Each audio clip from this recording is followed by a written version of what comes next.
so many paddles. Is that how you feel? Well, first thing you need to do is not look at paddles, but look deep within yourself. Take a deep breath, then scream at the top of your lungs.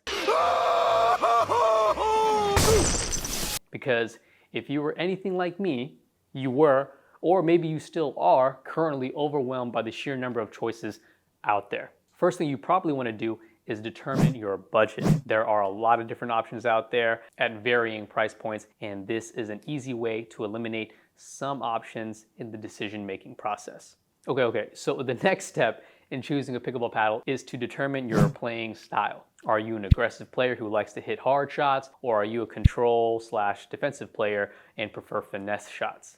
Do you play singles or doubles? Do you use a one-handed backhand or a two-handed backhand? These are all important factors that will influence the type of paddle you choose because certain characteristics help with certain play styles.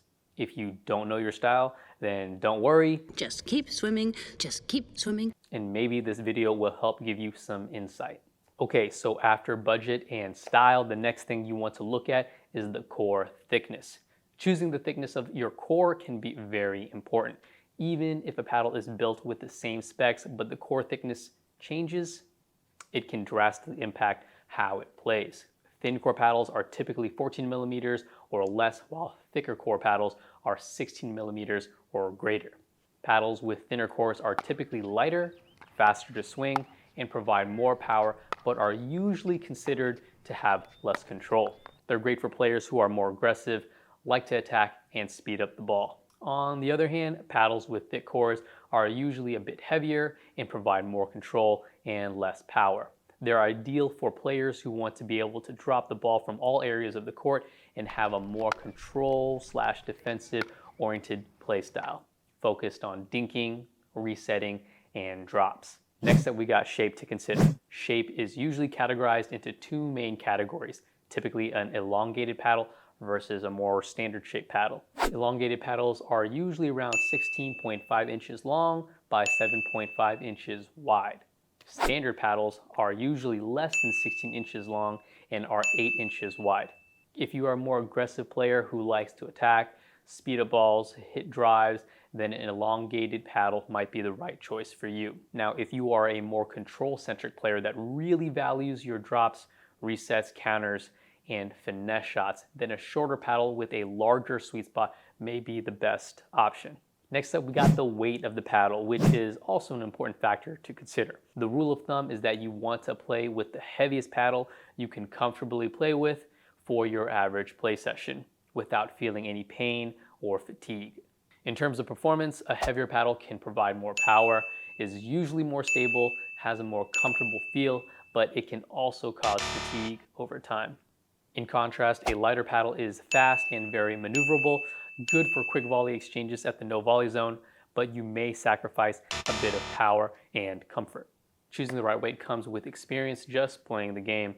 If you're new or unsure, I recommend that you go lighter since you can always add weight to your paddle after the fact, but can't always remove weight. A good starting point for most players is between 7.9 to 8.2 ounces, unless you have spaghetti string arms like me.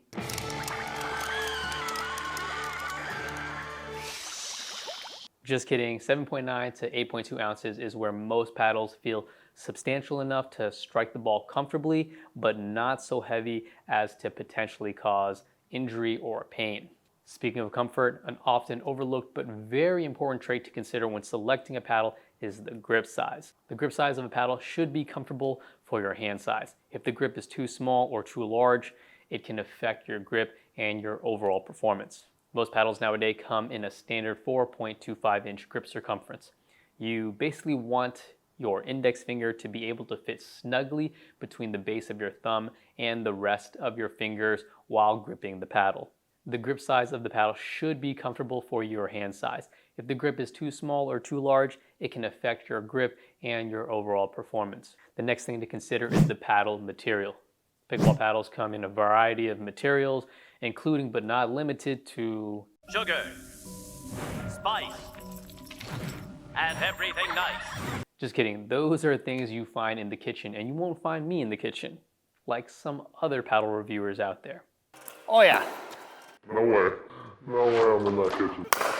All right, but for real though, the most common materials include wood, fiberglass, carbon fiber, or some sort of composite blend of the aforementioned. Wood paddles are the most affordable, but they are also the heaviest and have the smallest sweet spot. Composite paddles are a good balance between weight and power, while carbon fiber or graphite paddles are the lightest and provide great touch. And fiberglass typically gives you a lot of power. Okay, last but certainly not least is the return policy, warranty, and customer service from the company which you purchased the paddle from. Because what good is a great paddle if it comes broken, and getting replacement is a pain in the ass. All right guys, I know selecting a paddle can be daunting and I just covered a whole lot, but choosing the right pickleball paddle can make a big difference in your game by considering your playing style, core thickness, shape, base material, weight, and grip size. You can find the perfect paddle for your game. But just remember that all that really matters is you get out there and have a good time. All right, that's it. Till next time, play better. I'm out.